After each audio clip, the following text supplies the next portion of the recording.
Garvey. I'm Managing Director of West Berkshire Training Consortium in Berkshire. We're a small provider, but we're also a prime provider with subcontractors who are both provision and service, and we've been subcontracting for well over 20 years.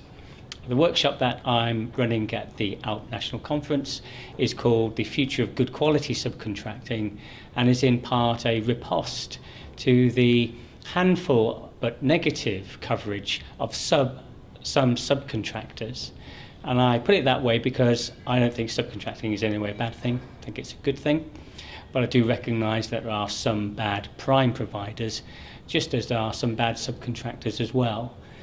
But of the 76% of all apprenticeships delivered by independent providers, many of those are acting through a prime, which could be another independent provider or a college.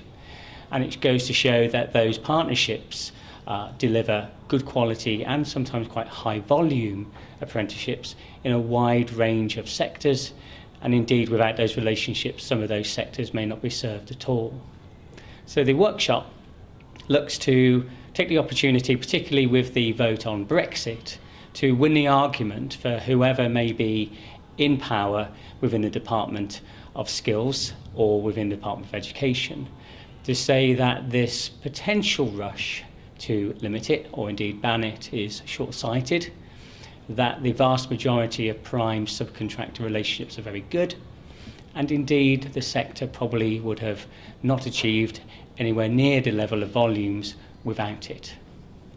The benefits of prime subcontractor delivery are considerable. I think the first being that prime providers have indemnified a taxpayer to the tune of millions of pounds over the last 5 years, taking the burden off the SFA and off the government.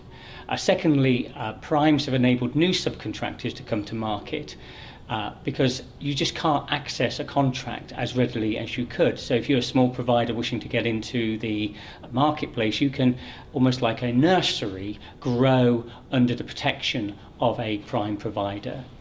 Good prime providers drive up standards as well, so they should be going out to see their subcontractors, I would say monthly or quarterly, and looking at the way in which that subcontractor can be a better provider, driving up not just outcomes for learners, destination, and also narrowing achievement gaps, as well as inspiring the subcontractor to be better in the quality of teaching and learning, perhaps by offering places on training or continual professional development as the prime. And I think also primes tend to be longer and more established organisations, so you can be assured that they're not in it for a quick buck. Perhaps they've got some involvement in the community, there may be a well-established college, and I think it just provides a sort of bedrock of stability for our whole sector, which is going to be even more important given the change to standards, the change to levy, and the change to funding for non-levy payers too.